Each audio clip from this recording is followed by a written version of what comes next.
बहुत दिनों की बात है। किसी जगह एक गरीब आदमी एक टूटे फूटे पुराने मकान में रहता था। वह मकान इतना बोसीदा हो चुका था कि एक दिन अचानक जमीन पर आ गिरा। इस गरीब आदमी को एक नया मकान बनवाने की फिक्र लाहक हुई। बाल बच्चों का पेट काट कर और लोगों से कर्ज लेकर इसने एक नया मकान बनवाना शुरू किया। दीवारें खड़ी हो गई, दरवाजा बन गया, लेकिन छत भरने के लिए गरीब के पास पैसा न बचा। चनाचे उसने छत की जगह टाट बिछाकर इसके ऊपर मिट्टी डाल दी और अपने बीवी बच्चों समेत नए मकान में जाकर रहने लगा। उसने सोचा कि बरसात शुरू होने तक छत ठीक करवा लूंगा। इस मोहल्ले में एक चोर रहता था। गरीब आदमी का नया मकान देखकर उसने सोचा कि ये शायद दौलतमंद हो गया है, इसके हाथ से शायद अच्छा खासा माल हाथ लग जाएगा। चनाचे एक रोज रात के वक्त जब सब बड़े सो रहे थे, वो चोर इस गरीब आदमी के मकान की छत पर चढ़ गया, लेकिन छत पर अभी एक दो कदम ही चला था कि टाट फट गया और वह दम से नीचे कमरे में सोए हुए मालिक मकान के ऊपर गिर पड़ा। मालिक मकान हड़बड़ाकर उठ बैठा और चोर को पकड़ने की कोशिश करने लगा, लेकिन कमरे में बहुत गहरा अंधेरा छाया हुआ था, जिससे फायदा उठाकर चोर भाग निकला। चोर भाग तो गया, लेकिन फिर इसको मालिक मकान पर बड़ा गुस्सा आया कि इसने ऐसी नकली छत क्यों बनाई। चनाचे अगले ही दिन वो फरियाद लेकर बादशाह के पास पहुंचा और उससे कहा, ए दानिशमंद बादशाह, मैंने एक घर में चोरी करना चाही और मकान की छत पर चढ़ गया, लेकिन छत की जगह टाट बिछा हुआ था।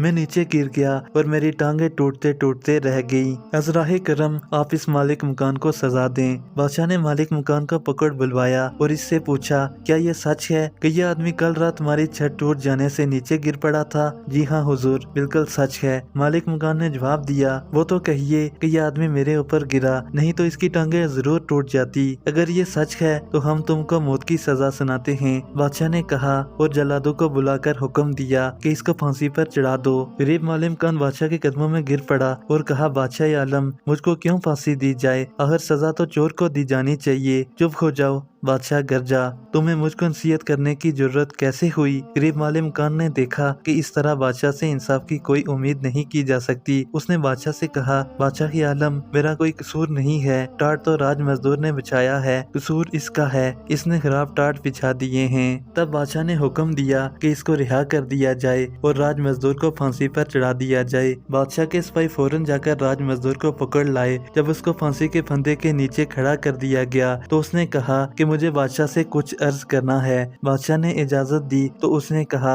बादशाह के आलम, मेरा कोई कसूर नहीं है, सारा कसूर इस आदमी का है जिसने वो टाट बनाए हैं। अगर उसने टाट पक्के और मजबूत बनाए होते तो इन पर कोई भी चलता वो ना फटते। बादशाह के हुक्म पर राज मजदूर को भी छोड़ दिया गया और टाट बनाने वाले को पकड़कर लाया गया। उसे बादशाह के सामने पेश किया गया तो बादशाह ने पूछा, क्या टाट तुमने बनाए थे? जी हाँ हुजूर, मैंने ही बनाए थे। उस आदमी ने जवाब दिया, तब तो सारा कसूर तुम्हारा है। बादशाह ने गरज कर कहा और उसने उसे फांसी पर चढ़ाने का हुक्म दे दिया। बादशाह सलामत, मैं आपसे कुछ जरूरी बात अर्ज करना चाहता हूँ। टाट बनाने वाले ने कहा, बात यह है कि मेरे बनाए हुए टाट हमेशा बड़े पक्के होते थे, लेकिन जिस वक्त मैं ये टाट बना रहा था उसी वक्त मेरे एक पड़ोसी ने, जिसको कबूतर उड़ाने का शौक था, अपने कबूतर उड़ा दिए। वो आसमान में उड़ते फिर रहे थे, कलाबाजियां खा रहे थे। मैं इनका तमाशा देखने लगा। इनका असर मेरे काम पर पड़ा और मैंने टाट छदरे और कमजोर बना दिए। कसूर मेरा नहीं बल्कि इस कबूतर बाज का है। अब बादशाह के हुक्म पर टाट बनाने वाले को छोड़कर कबूतर बाज को पकड़कर लाया गया। फांसी की सजा सुनकर कबूतर बाज ने बादशाह से कहा, जाए पना, ये ठीक है कि मुझे कबूतर उड़ाने का शौक है, तमाशा देखने का शौक है, लेकिन इसमें क्या बुराई है? अगर आप मुझे फांसी पर चढ़वा देंगे तो इससे किसी का भला नहीं होगा। किसी बेगुनाह की जान लेने से ये कहीं बेहतर है कि आप चोर ही को कत्ल करा दें, तब लोग चैन और आराम से जिंदगी बसर करने लगेंगे। हाँ ठीक है, बादशाह ने कहा, सारा कसूर चोर का ही है और उसने हुक्म दिया कि चोर को पकड़ लाया जाए और इसको फांसी पर चढ़ाया जाए। जल्लाद फौरन चोर को पकड़ कर लाए और इसको फांसी के फंदे के नीचे खड़ा कर दिया, लेकिन मालूम हुआ कि इसका कद जरूरत से ज्यादा ऊंचा है। इसके पांव किसी तरह जमीन से ऊपर नहीं उठ रहे हैं। बादशाह को इसकी इतला दी गई तो उसने झंझला कर कहा, अहमक कहीं के, ये छोटी सी बात भी मुझसे पूछती हो? चोर का कद जरा सा लंबा है तो तुम किसी ऐसे आदमी को क्यों नहीं पकड़ लाते जिसका कद जरा सा नीचे हो। इतनी मोटी सी बात भी तुम्हारी समझ में नहीं आती।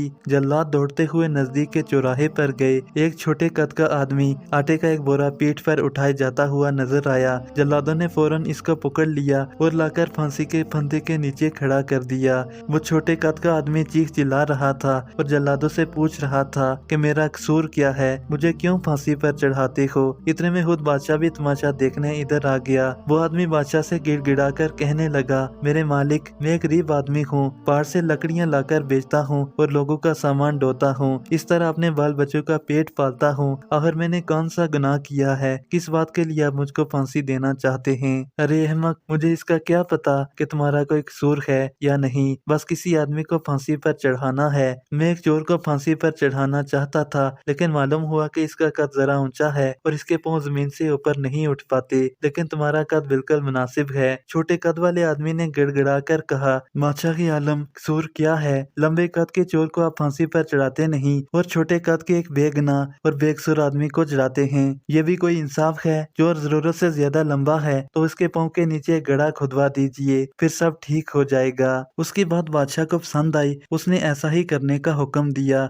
जल्लाद दोबारा चोर को पकड़ लाए। उन्होंने इसको फांसी के फंदे के नीचे खड़ा करके गले में फंदा डाल दिया और इसके पाँव के नीचे गड्ढा खोदने लगे, मगर चोर था के बराबर कहे जा रहा था, जल्दी करो, मुझे देर हो रही है। बादशाह को बड़ा ताज्जुब हुआ और उसने पूछा, अरे तो मरने के लिए क्यों इतना बेताब हो रहा है। बादशाह के आलम, चोर ने जवाब दिया, अभी अभी जन्नत का बादशाह मर गया है। उसने मरते वक्त ये वसीयत की है कि जो सबसे पहले जन्नत में दाखिल हो उसको मेरी जगह बादशाह बनाया जाए। वहाँ बादशाह का तख्त अभी खाली है। अगर जल्दी से फांसी पर लटका दिया जाऊं तो मुमकिन है कि मैं सबसे पहले जन्नत में पहुंच जाऊं और शाही तख्त पर बैठ जाऊं। बादशाह के दिल में लालच और हसद की आग भड़क उठी। भला जन्नत का बादशाह बनना छोटी बात है। चनाचे उसने फौरन जल्लादों को हुक्म दिया, चोर को रिहा कर दो और मुझे फांसी पर चढ़ा दो। बादशाह के हुक्म की तामील होनी ही चाहिए थी। चनाचे बेवकूफ बादशाह को सूली पर चढ़ा दिया गया।